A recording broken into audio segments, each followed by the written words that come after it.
Hello, welcome to Sound and Fury Book Reviews. As usual, I'm Tina. Today I'm doing a book review of Yours Celestially by Hess. This is a book that came out in 2023. It's a sci-fi romance. It's self-published. I received this as a judge in the SPSFC 4, where it's finalist. An incredibly charming, queer, and cute, two for the price of one sci-fi romance, Yours Celestially manages to balance all that it has going on. It's like Altered Carbon if it were hope punk instead of cyberpunk and very gay. So, yeah. Well, what's it about? After divorce, death, and having his reformatted soul uploaded into a new body, Sasha expected resurrection to be a fresh start. His time spent in digital limbo with the program's cheeky AI guardian angel Metatron was cathartic, but what good is a second life when he only sees his daughter on the weekends? He has all the same problems he had before he died, and he can't seem to shake the ache for the married life he lost. If that weren't frustrating enough, a glitch in the program has given Sasha the ability to sense Metatron even outside of Limbo, and Metatron is in love. The angel's sickly sweet yearning for one of the souls still in Limbo has turned Sasha's stomach into caramelized lead. It's hard enough to move on without someone else's feelings making the emptiness in your own life even more acute. He didn't have playing wingman to an actual winged being on his bingo card, but he's determined to help Metatron make a move on their crush so he can get the love off of his own mind. Sasha takes a job with the Resurrection Company in order to covertly contract Metatron. Except Sasha's new coworker, Mr. C, keeps showing up at the worst moments. The man is annoying, he's pushy, and he's incredibly hot. Sasha can't decide whether Mr. C wants to blackmail him or be his new BFF, but he seems to know things about Metatron and this Resurrection program that Sasha doesn't. Getting close to him might be the key to solving Sasha's problem, but if he isn't careful, he's going to end up catching feelings of his own. That is a great blurb. It's very long, but I had fun reading it. So this is a BOGO romance because there are two featured in this book. Unlike most romances with dual POV, the POVs here aren't the two love interests, but two MCs, though Sasha is more of the MC than Metatron. You get maybe like 30% Metatron, I think, and the rest is Sasha. Now, I would say this is a romance primarily, despite its futuristic setting and other sci-fi elements, like the sentient AI. So if happily ever after and pining, and it's obvious who's going to get together isn't your thing, you might find this underwhelming. Like, I think romance is really hard in a blanket sci-fi competition, because romance you really have to want to read a romance to kind of enjoy a romance, because they do follow a certain kind of formula, and they're formulaic for a reason, because they're not, it's hard to write a romance that doesn't follow that. So I enjoy a romance once in a while, though, especially if it's queer, and even more especially if it's a bit unconventional, like an AI in love with a human. It's nice to have benevolent AIs once in a while too, because AI nowadays, like in the real world, is like one step away from Skynet. So it's kind of fun to get these stories where AI is like cute.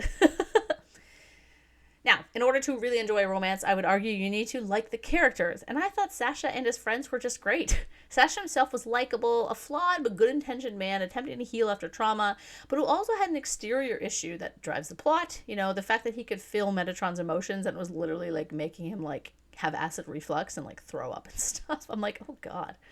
His friends were awesome too, including his daughter. You often don't see kids, especially in queer romance, so that was a really cute aspect. I thought she acted her age. I loved that he was like a bi man with a daughter. You also don't see that very often. I also love that, he had an ex-wife that he's still friends with. That's also something you don't see very often. And his new work colleagues and roommates were also really fun. Like, they had a great kind of well-rounded cast. Of course, the kind of exterior characters didn't have a ton of depth, but they all brought something to Sasha's life, and I think that's kind of what you need in this particular type of story. His love interest, in particular, Mr. C, is interesting because he starts off as sort of a bad guy, but a story itself is kind of dynamic in how it ties into the rest of the novel, and I thought that was really well done. While I enjoyed the romance aspects, I equally enjoyed the cozy yet serious story, complete with deeper themes of guilt, self-acceptance, and healing. It also features queer up of all varieties, normalized and accommodated disability, and a shark stuffy named Mr. Teeth that I thought was amazing. I'm like, that's a great name for a stuffy. And yes, I mentioned Altered Carbon at the start, and that's because this book, which is like the opposite tonally of that show, I actually haven't read the book, reader faux pas here, features a very similar concept of like, you have a thing in the back of your neck that allows you to kind of get into a new body. So if you liked Altered Carbon and you want something, the cozy variety, you should check this out. Now, while I clearly thought this book was really fun and great, it wasn't perfect. It's a little slow around the halfway point, and Metatron and Sasha are almost too similar at times in terms of their hangups and kind of about their hangups about relationships, and that kind of stalls out the romance a little bit at times. I also found the romance wasn't spicy enough for me. It's very like not there's no sex in it.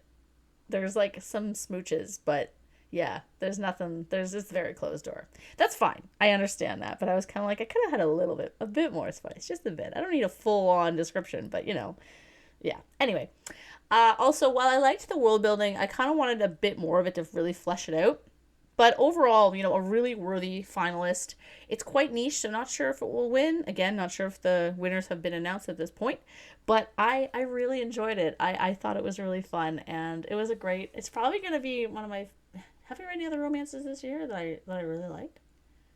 I can't remember. This might be my favorite romance of the year. I read maybe 3 or 4 a year, and normally they involve monsters. So this is a this is a step up, step back, step down, step to the side. What's that song that I hate? The Cha Cha Slide. Oh, I hate that. Whenever I'm at a wedding and people start dancing to that, I'm like, oh, I'm gonna go pop an edible. Anyway, thanks for watching.